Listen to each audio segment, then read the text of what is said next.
Puffy hovered behind a jagged mountain peak, his eyes fixed on the horizon. Below, the valley floor was a patchwork of dry, cracked earth, gasping for breath. Other clouds drifted past in heavy gray clusters, their bellies swollen with water.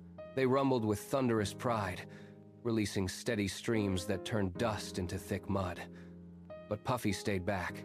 He pulled his edges tight, shrinking into a small, white puff of anxiety.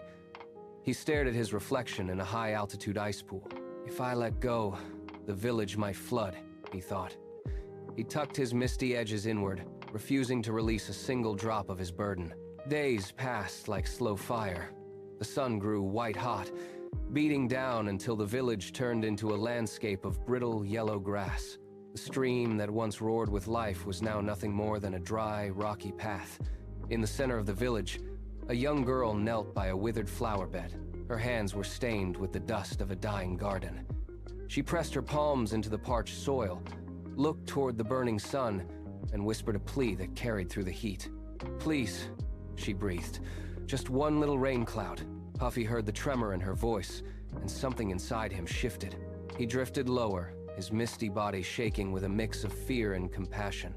The heat from the ground rose to meet him, making him feel lighter, more unstable and ready to break. He hovered directly over the girl, casting a small, cool shadow. He squeezed his eyes shut and forced his very center to condense, fighting the instinct to hold on. A single, cold drop detached from his underside.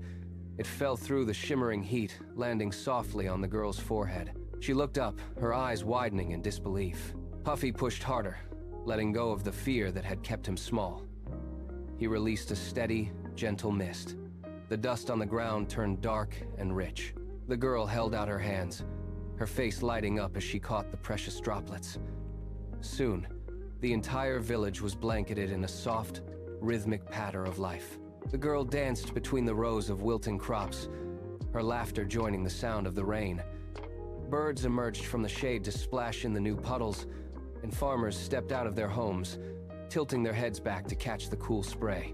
Puffy watched the brown grass turn vibrant green under his shadow. He stopped worrying about the size of his storm and focused on the reach of his rain.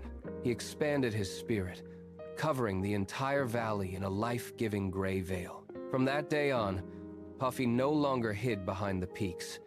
He moved with the wind, scanning the horizon for the next place that needed his gift.